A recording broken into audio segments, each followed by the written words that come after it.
Hola a todos, bienvenidos a esta tutoría de los espacios académicos Fundamentación Histórica del Arte 2 e Historia del Arte Moderno y Contemporáneo.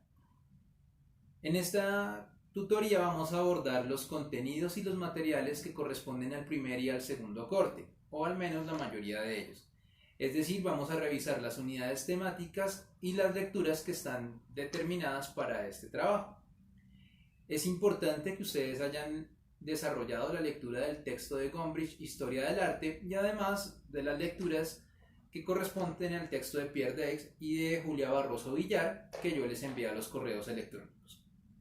Para comenzar, es importante que tengamos en cuenta que de la lectura de Gombrich vamos a trabajar de los capítulos 17 al 28, dado que comenzamos haciendo un pequeño repaso de lo que es el arte del Renacimiento. Allí revisamos tanto la forma, el estudio de la perspectiva, como algunos aspectos simbólicos que aparecen en algunas de las obras de este periodo. Básicamente como un repaso y un proceso de transición a lo que van a ser las vanguardias y el arte moderno.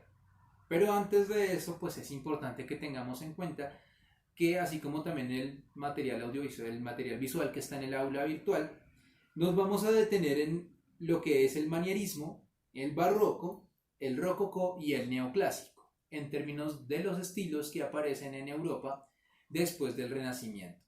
Ahí vamos a hacer una conexión histórica y cultural con los procesos de tipo social, político, entre otros, que dan paso a esos movimientos artísticos que tienen lugar particularmente en Italia y Francia, aunque se extienden básicamente por toda Europa. Es importante que tengamos claridad sobre lo que es el concepto de modernidad y modernismo en el arte, porque es a partir de eso que vamos a comprender en qué consisten las vanguardias.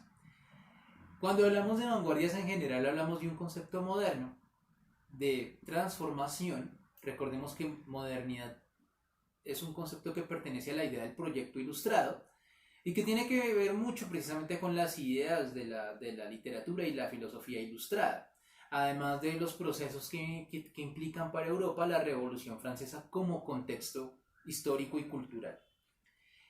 El término vanguardia, recordemos, hace alusión a la primera línea de ataque y defensa que tenían las filas de los soldados romanos. De ahí viene el término vanguardia y se refiere a que se encuentran en la parte más adelantada, en este caso del arte. Es decir, para el momento histórico en el que lo estamos viendo, era lo último del arte. Posteriormente vamos a hacer una lectura del texto de Pierre Daix, Historia Cultural del Arte Moderno, en donde vamos precisamente a hacer una lectura de un autor que hace una presentación de tipo, digámoslo así, cultural, con tintes sociológicos y con cierta perspectiva marxista, de las transformaciones que se dan en Europa en términos de cultura, de política, de historia, etc., y que dan como paso el proceso del arte moderno. Como hablamos de vanguardias, entonces es importante tener en cuenta el efecto que tiene para este periodo el tema de los manifiestos y la adhesión a los manifiestos que tenían los artistas de este periodo. Vamos ahí a ver cómo funcionan varios de estos movimientos.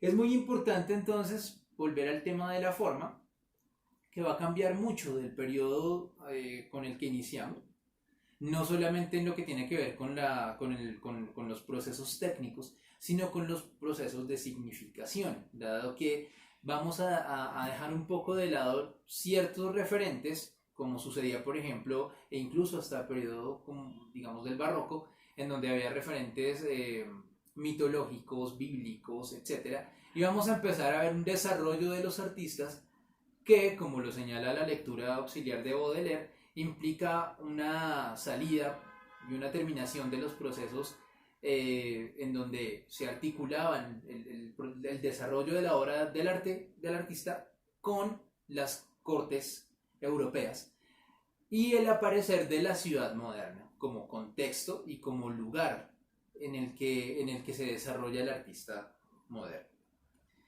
Y finalmente pues vamos a mirar una perspectiva de las vanguardias, pero con una mirada hacia y desde Latinoamérica, que es lo que nos propone Julia Barroso Villar.